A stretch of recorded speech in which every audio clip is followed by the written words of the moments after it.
Hello and welcome to the IAS academy. आज है तारीख 26 जनवरी और आज हम 25 तारीख और 26 तारीख दोनों का करंट अफेयर आज हम डिस्कस करेंगे। तो चलिए शुरू करते हैं।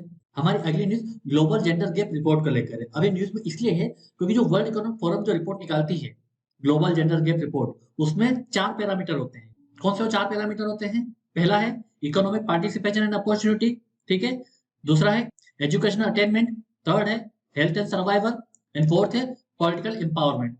तो इन 4 पैरामीटर के आधार पर ग्लोबल जेंडर गैप रिपोर्ट में इंडिया की और अन्य देशों की रैंकिंग तय की जाती है। तो 2022 की जो रैंकिंग थी उसमें इंडिया की रैंक थी कितनी? 135 आउट ऑफ 146 कंट्री।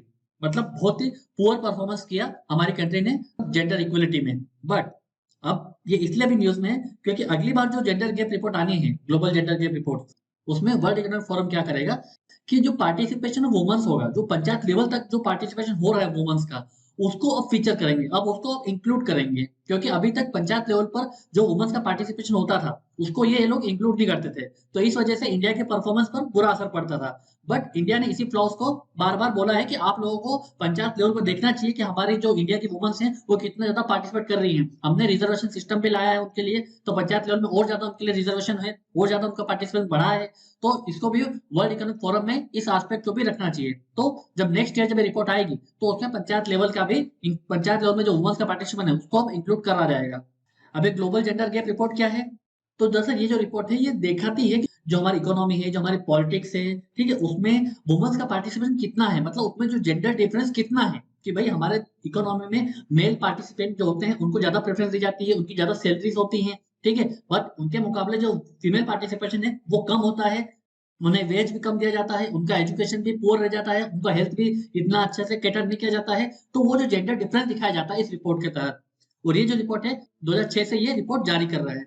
तो अब ये देखना है कि इस रिपोर्ट को जारी कौन करता है। इस रिपोर्ट को वर्ल्ड इकोनॉमिक फोरम जारी करता है। अब ये जो फैक्ट है हमें याद रखना है क्योंकि यूपीएससी दरअसल आपसे यही पूछती है कि पर्टिकुलर जो रिपोर्ट है उसके क्या क्राइटेरिया है और इस रिपोर्ट को कौन जारी करता है।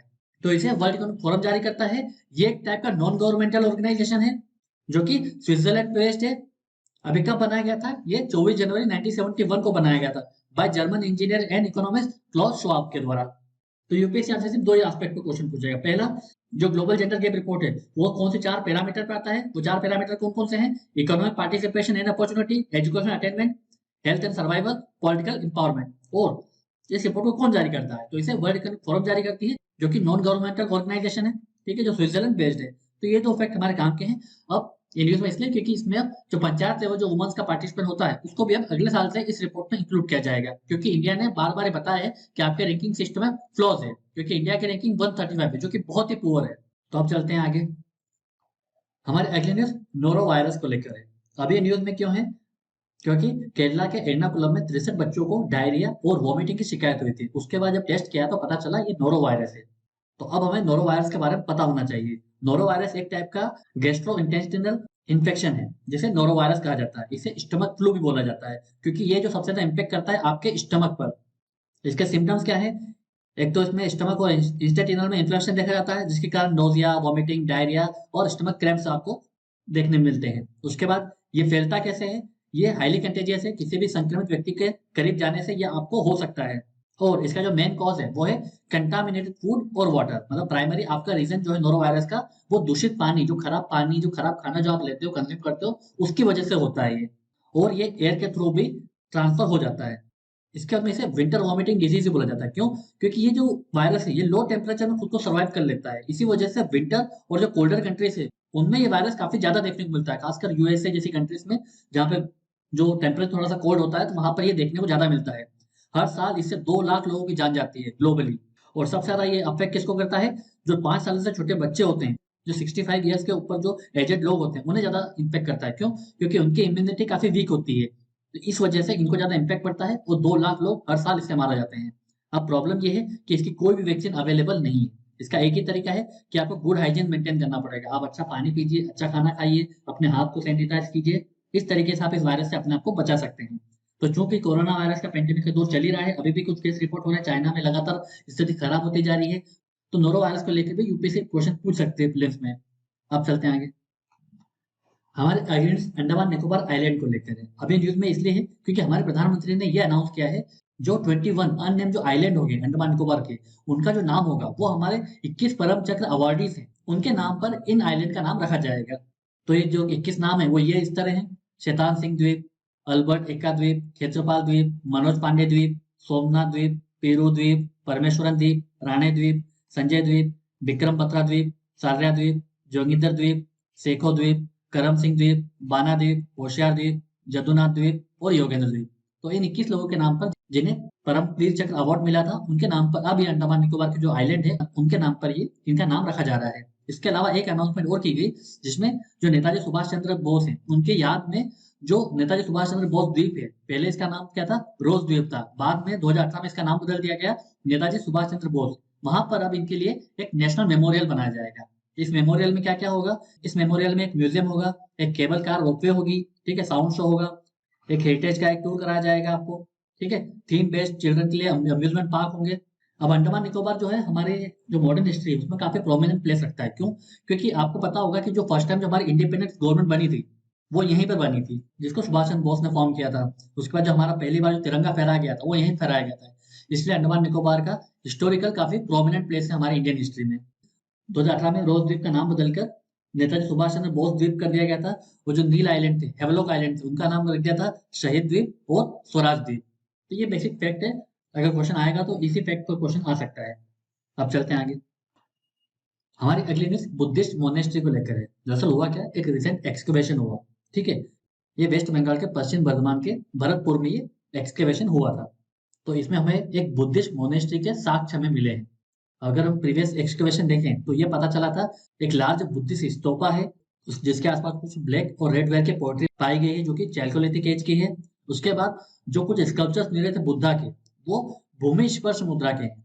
भूमि स्पर्श मुद्रा का मतलब क्या होता है, जैसे कि आप देख पा रहे हो ये बुद्धा है, लॉर्ड बुद्धा, ठीक है, इनका अगर आप हाथ को देख पा रहे हो तो ये जमीन को टच कर रहे हैं। तो इसका मतलब ये है, इस मुद्रा का अर्थ ये है कि जब भगवान को इनलाइटनमेंट प्राप्त हुआ, जो ज्ञान की प्राप्ति हुई, उस वक्त उनका हाथ जमीन को टच कर रहा था, जिसका मतलब ये है कि वो जो हमारी गॉडेस अर्थ है वो इस बात की साक्षी है, वो इस बात की विटनेस है कि मुझे ज्ञान की प्राप्ति हुई है।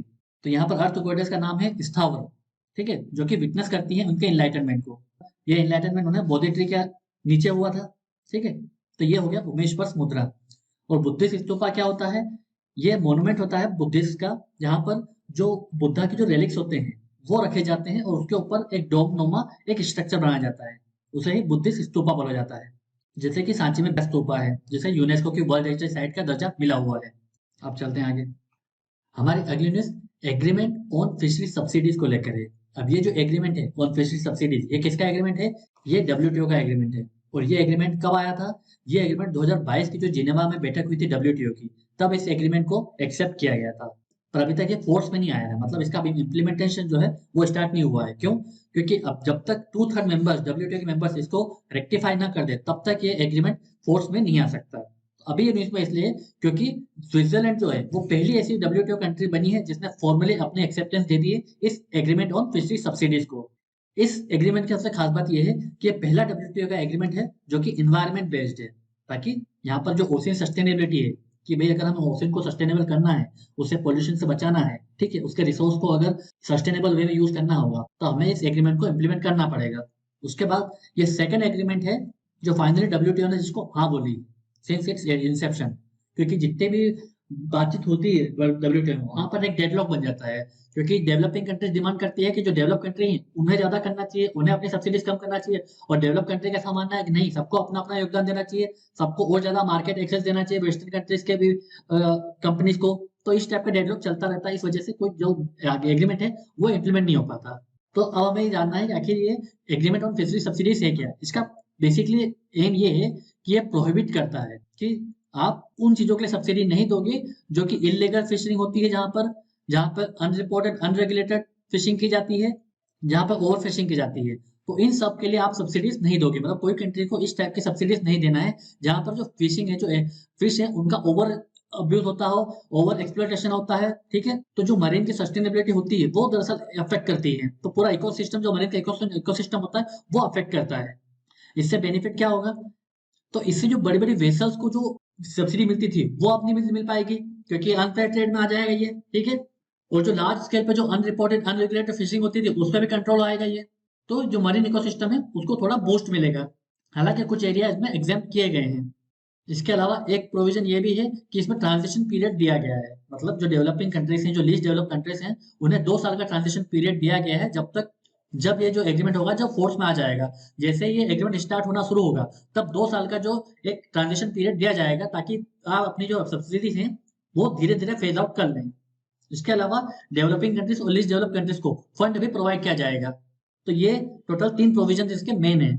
इंडिया का मानना ये है कि इस टाइप की जो सब्सिडीज हैं वो जो वेस्टर्न कंट्रीज होती है, जो डेवलप कंट्रीज है, वो ज्यादा देती हैं। तो अगर आज हमारी ओशन में कुछ ज्यादा नुकसान हो रहा है, मरीन इन्वायरमेंट को ज्यादा नुकसान हो रहा है, जो जो कंट्रीज ज्यादा ओवरफिशिंग कर रही है वो वेस्टर्न कंट्रीज कर रही है, तो उन्हें ज्यादा रिस्पॉन्सिबिलिटी लेनी चाहिए। हम तो भी डेवलपिंग कंट्रीज हैं, तो उनका योगदान ज्यादा होना चाहिए, उन्हें अपनी सब्सिडी को अपने ज्यादा कट करना चाहिए। तो ये इंडिया का स्टैंड है। तो ये बेसिकली पूरा एग्रीमेंट हो गया। इसी पर क्वेश्चन आ सकता है कि एग्रीमेंट है क्या और इस एग्रीमेंट का ऑब्जेक्टिव क्या है।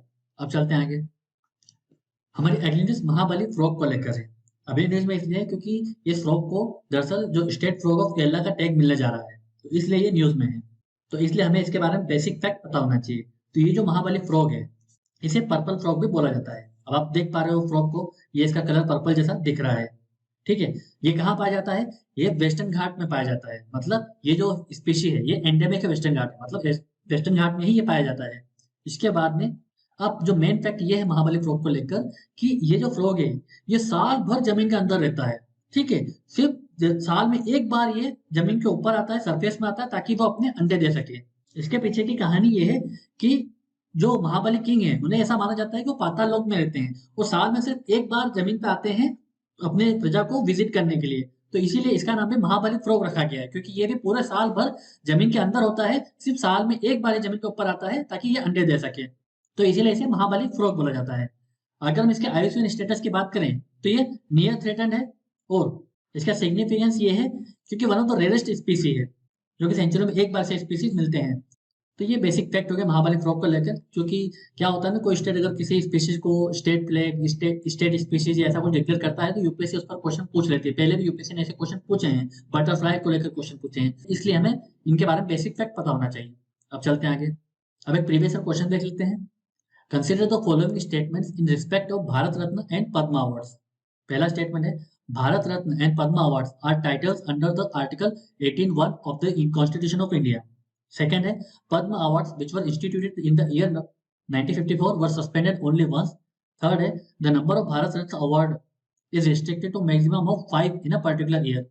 तो इनमें से कौन सा स्टेटमेंट करेक्ट नहीं है? तो अगर पहले स्टेटमेंट को देखें, Bharat Ratna and Padma awards are the titles under the article 18(1) of the constitution of India, तो पहला स्टेटमेंट भी इनकरेक्ट है। क्यों? क्योंकि ये जो भारत रत्न पद्मा अवार्ड्स है ये टाइटल नहीं है, क्योंकि सुप्रीम कोर्ट ने 1966 में Balaji Raghavan versus union of India के केस में ये डिक्लेयर किया था कि भारत रत्न और पद्मा अवार्ड्स टाइटल की कैटेगरी में नहीं आते हैं। तो पहला स्टेटमेंट इनकरेक्ट हो गया। सेकंड स्टेटमेंट क्या है? Padma awards which were instituted in the year 1954 were suspended only once. नहीं, ये फैक्ट भी गलत है, क्योंकि 1954 में ये स्टार्ट जरूर हुआ था, बट ये 2 बार सस्पेंड हुआ है। तो ये स्टेटमेंट भी गलत हो गया। अगर थर्ड स्टेटमेंट को देखें, the number of Bharat Ratna award is restricted to a maximum of 5 in a particular year, तो ये स्टेटमेंट भी गलत हो गया। क्यों? तो मैक्सिमम कितने लोगों को दिया जा सकता है? एक बार में 3 लोगों को दिया जाता है मैक्सिमम। हालांकि एक एक्सेप्शन ये है कि एक साल इसे 4 लोगों को दिया गया था, बट वो एक्सेप्शनल केस था, कुछ मरणोपरांत दिया गया था, इस वजह से ऐसा हुआ था। अदरवाइज जो रूल है वो 3 लोगों के लिए, एक साल में सिर्फ मैक्सिमम 3 लोगों को भारत रत्न अवार्ड दिया जा सकता है। तो इसलिए ये स्टेटमेंट भी गलत हो गया। सारे स्टेटमेंट गलत है। क्वेश्चन आपसे क्या पूछ रहा है? Which of the above statements are not correct? तो तीनों गलत है, तो आंसर क्या हो जाएगा? D, 1, 2 and 3। इस वीडियो के पीडीएफ को डाउनलोड करने के लिए आप हमारे टेलीग्राम चैनल को ज्वाइन कर सकते हैं। ऐसे ही और करंट अफेयर की वीडियोस के लिए आप हमारे यूट्यूब चैनल को सब्सक्राइब कर सकते हैं। आज के वीडियो में सिर्फ इतना ही है। Thank you very much.